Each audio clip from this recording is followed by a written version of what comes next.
Deux patrons, une même génération, deux tons. Le premier, Étienne Gernel, 38 ans, arrivé à la tête du Point depuis un peu plus d'1 an, plutôt affable, nous accueille dans un bureau customisé entre le drapeau du Togo où il est né et son accessoire fétiche, un chapeau du Kirghizistan. Alors ça se porte comme ça, le chapeau kirghiz.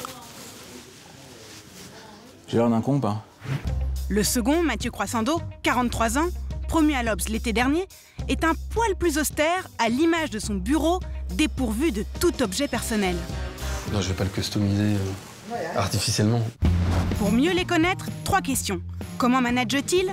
Quels sont leurs défis? Comment en sont-ils arrivés là? J'ai couché avec absolument tout le monde. Non, c'est une blague. Je sais pas comment j'en suis arrivé là. J'ai été choisi et désigné par les actionnaires et puis je me suis présenté dans la rédaction que je connaissais puisque j'y avais passé 15 ans. Franz m'a invité à déjeuner. Il m'a dit « Tu veux faire quoi dans la vie ?» Je lui ai répondu « Je veux partir et créer un journal. » Il m'a répondu « T'es con, tu vas faire faillite.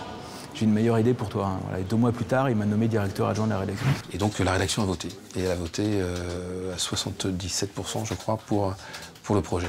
Mais les anciens dirigeants n'ont pas quitté le navire. Franz-Olivier Gisbert pour Gernel. Il est là, il est dans le journal. Et c'est lui qui a fait la grande interview d'Onfray.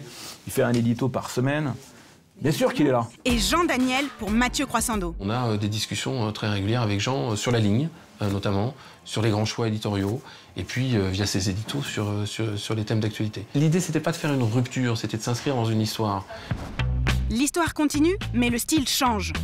À force de voir la génération d'avant se shooter au plateau télé, ils sont vaccinés. Ouais, on va monter et puis on va faire l'implantation du chemin de fer. Un journal, c'est une œuvre collective, donc nous, on a toute une équipe.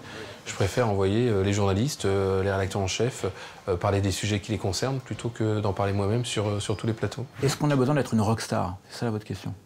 Quand on est patron, je pense qu'on est au service de son journal. Il ne faut jamais oublier ça. Pas au service de sa propre image. Fini l'ego trip donc. Mais quels boss sont-ils à l'intérieur de leur rédaction? Je pense qu'en termes de méthodologie, il faut arriver avec le photographe au rendez-vous. On ne peut pas avoir des sujets forts de témoignages où ça n'a pas la gueule des gens. Il faut une capacité de mobilisation, donc une forme d'enthousiasme et d'énergie. Et puis il faut aussi de la fermeté parce qu'il faut savoir prendre des décisions. Étienne Gernel, lui, esquive. Je ne vais pas répondre à cette question, poser la question à d'autres, non. C'est le directeur de la pub avec qui il plaisante qui va nous dévoiler le principal trait de sa personnalité, le stakhanovisme. C'est-à-dire qu'il a une capacité de pouvoir travailler 20 heures par jour, 7 jours sur 7. C'est pour ça qu'il est chef.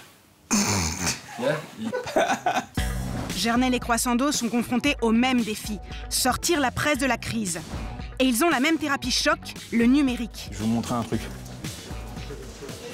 Ça, c'est l'édition numérique, c'est le journal, mais en version mobile. C'est plus qu'une crise, c'est une mutation complète.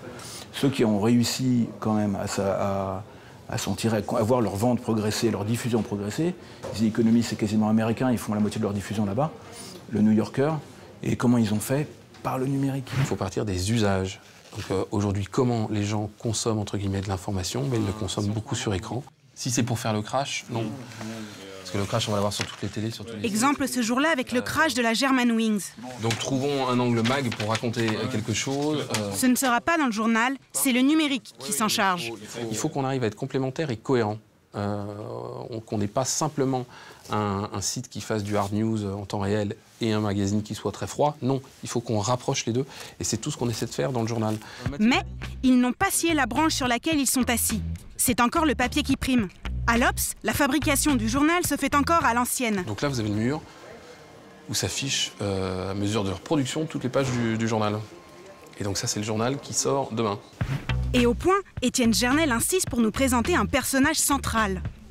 Ah bah voilà, les voilà, ils sont probablement en train de regarder une connerie sur un écran. Je vous présente le patron du Point, Jean Giraud, qui s'occupe des ventes, mais c'est fondamental. Parce que le patron du journal, c'est toujours le lecteur, représenté par Jean Giraud, ici présent. Mais le patron du journal, c'est le lecteur. En 2014, l'Obs de Croissando est en pole position avec plus de 460 000 exemplaires vendus en France, contre près de 384 000 pour le Point de Gernel.